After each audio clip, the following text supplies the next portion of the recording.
Great.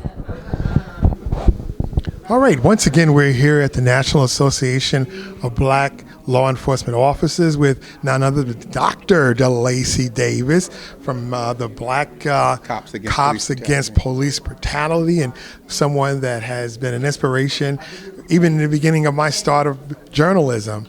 And it's such a great pleasure to see you here supporting this effort. What is the priority and why is this conference so important? So it's important because, well, first of all, we broke away from the National Black Police Association in 2000.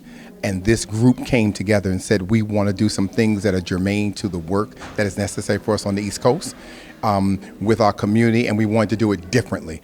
Certainly, I still have a life membership to the NBPA, but we also wanted to be, at that time, we were considered radical.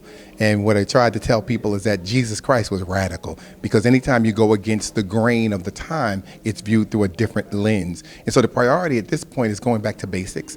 You know, the National Black Police Association was founded in 1972 based on the same issues that we have today.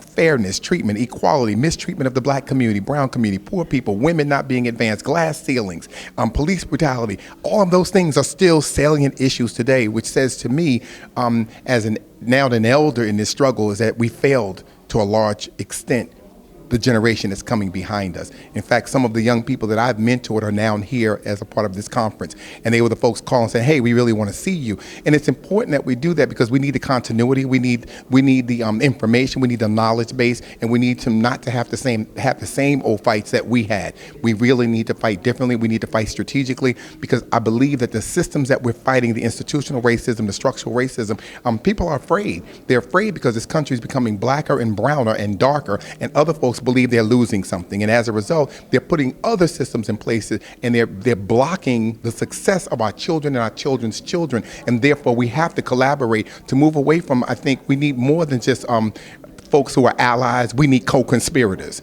Okay, we don't want folks that's going to get to the line and say, hey, I don't go no further with you. We need folks that are really saying, I'm willing to risk it all with you because it's the right thing to do for humanity.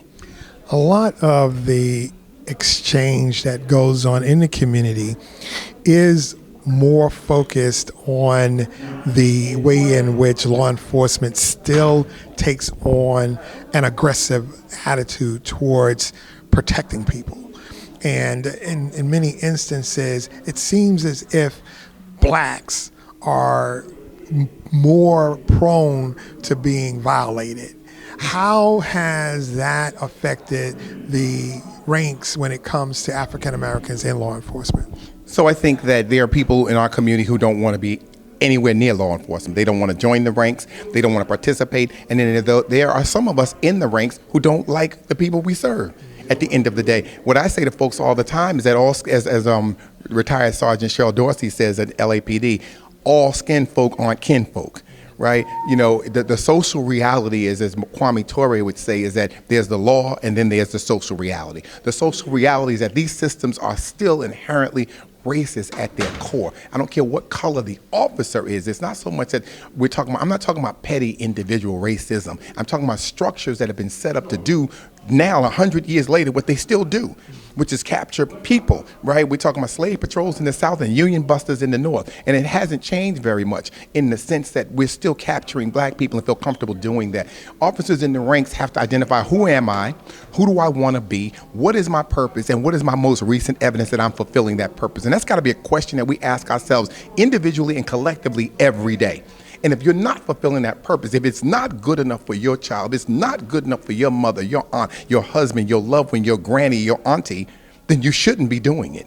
I don't care what the club is going along. I just told a group of young officers a minute ago, if all the people you talk to look like you, act like you, talk like you, and dress like you in a dumb club. You need to broaden your horizons. You need to recognize, you need to understand the history, and you need to understand what the future looks like and how you will play a role in shaping that future. The conference itself, what are the outcomes and how do you think it's going to be effective towards building a relationship of continuity and support for African American law enforcement officers? So we have a new generation of young people coming, right? I see a lot of new faces that I've never seen before. I had the older officers from the Sentinels 16, which is the Black Police Association of Montclair, introducing me to the younger officers who are here today. I have a young officer here with me now who's been on the job 19, 20 years. She was a rookie when I met her 20 years ago.